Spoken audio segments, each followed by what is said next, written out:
నేను నా పల్లెటూరు ఇంతే నా స్వర్గం, అందం ఆనందమే అను నిత్యం నా మార్గం.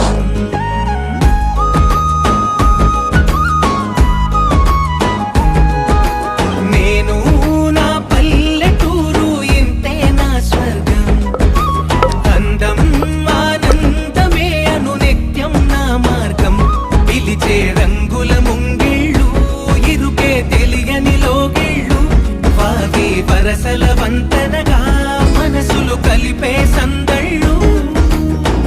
ఈ చోటి నెమ్మది ఏ చోట లేనిది, ఈ పచ్చి గాలి నిందార పీల్చే ప్రాణాల నిడివి వెయ్యేళ్ళు. ఈ గూటి గువ్వ ఏటి కలువ, ఈ మట్టి మనుషులే నా వాళ్ళు, నా పల్లె